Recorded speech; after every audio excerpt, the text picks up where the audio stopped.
Even for people not interested in archaeology, Sutton Hoo rings a bell, maybe just a faint one, even if they are not quite sure where it is. They might also know that the name is forever linked with an important discovery made in 1938 at a time when curiosity was providing a distraction from Europe, then pivoting on the brink of conflict. On 14th of June 1939, Basil Brown, an archaeologist, after investigating the mounds in the grounds of Sutton Hoo, discovered a buried Anglo-Saxon wooden ship, 90 feet long. Oh, and by the way, Hoo, as in Sutton Hoo, here is spelled H-O-O, and it is within Sutton Council Parish, and it means a spur of a hill, a high plateau, a common feature apparently in East Anglia as here in Suffolk. I stayed at Woodbridge on the River Devon, famous for its iconic tide mill, rebuilt in the 17th century and clad in white Suffolk boarding. It is open to the public and the water wheel still turns and capable of grinding a wholemeal flour. The parish church is also worth a visit. My interest centred on a path that followed the river, which here is tidal, going inland towards Melton and Woodbridge, where a drive can soon be gained for Sutton Hoo. On the way, a plethora of boats, some moored, provide photographic interest, but as I progressed, the skies gradually cleared, the light changing and improving the whole time.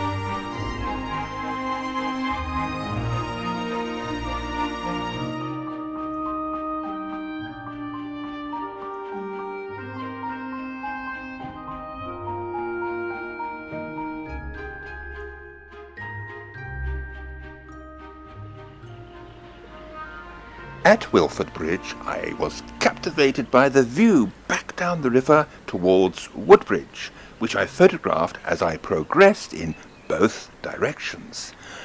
Whilst a circular walk might be best, a linear walk, where the photographer is retracing their outward steps, does give a fascinating insight to the changing light, sometimes, as here, over several hours.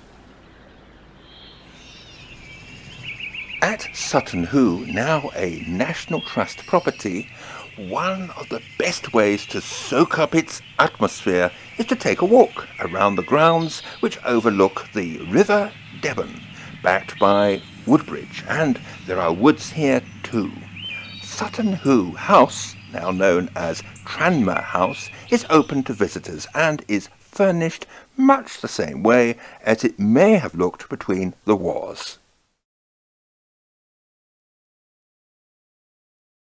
These images were taken a few years ago when my travelling kit comprised the Mark I version of the EM1 and the 12-50 lens, which is much better than often made out.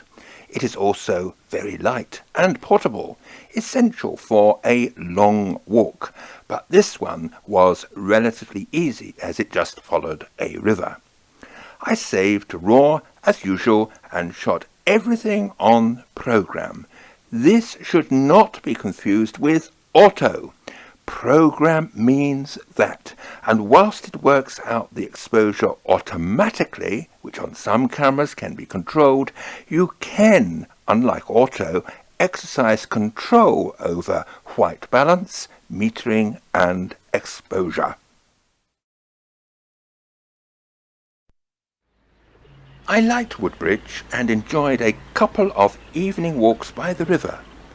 If the fancy took me, which is unlikely, it is a place that I could happily retire to. And, by the way, in case you are wondering, as with my other trips, yes, I came by train. This is so important these days, and with the threat of global warming and rising seas, because what we are looking at today could one day be swept away into the North Sea.